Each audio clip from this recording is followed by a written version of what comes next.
September 16ஆம் தேதிக்கான ஜீவ ஊற்று ஒரு நிமிட வேத தியானம் எசேக்கியேல் 34:20. இதோ நானே கொழுத்த ஆடுகளுக்கும் இளைத்த ஆடுகளுக்கும் நியாயம் தீர்ப்பேன் என்பதே.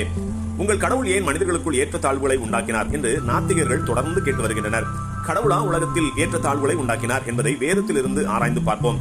கர்த்தர் மனுக்குலத்தை படைத்த போது ஒரு கூட்டத்தை செல்வம் படைத்தவர்களாகவும் ஒரு கூட்டத்தை ஏழைகளாகவும் மேலானவர்களாகவும் கீழானவர்களாகவும் தின்று கொளுத்தவர்களாகவும் வறுமையில் இழைத்தவர்கள் என்றும் யாரையும் வேறுபாடுகளோடு படைக்கவில்லை.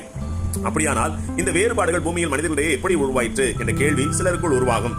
இதை குறித்து வேதம் என்ன சொல்கிறது என்பதை பார்க்கலாம். எசேக்கியேல் 34:18. நீங்கள் நல்ல மேய்ச்சலை மேய்ந்து உங்கள் மேய்ச்சல்களில் மீதியானதை உங்கள் கால்களால் மிதிக்கலாமா? தெளிந்த தண்ணீரை குடித்து மீதியா இருக்கிறதை உங்கள் கால்களால் குழப்பி போடலாமா என்று கர்த்தர் கேட்கிறார். எல்லோருக்கும் சமமாகவே எல்லாவற்றையும் கர்த்தர் கொடுத்தார். ஆனால் கேடான இருதயம் கொண்டு முந்திக் கொண்ட கூட்டத்தார் தன்னுடைய தேவைக்கு எடுத்துக்கொண்டது போக மீதமானவைகள் பசியோடு இருக்கிற மற்றவர்கள் சாப்பிட்டு திருப்தி அடைய விடாதபடி மீதமானவர்களை மிதித்து கலக்கி போட்டார்கள்.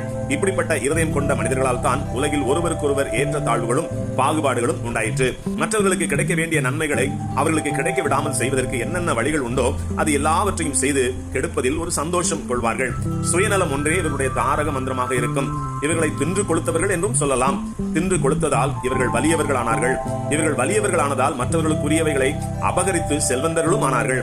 இவர்கள் செல்வந்தர் ஆனதால் உயர்ந்தவர்கள் ஆனார்கள். இப்படிப்பட்ட சுயநலம் மிக்கவர்களாலே ஏற்ற தாழ்வுகள் உண்டாகி உலகில் சமமற்ற நிலை உருவாயிற்று. படைத்தவர் எல்லாவற்றையும் வேடிக்கை பார்த்துக் கொண்டிருப்பார் என்று எண்ணிக்கொண்டிருக்கிறார்கள். ஆனால் நியாய தீர்ப்பு நாளில் அவர்கள் அடைகிற ஆக்கினை மிகவும் கொடிதாக இருக்கும்.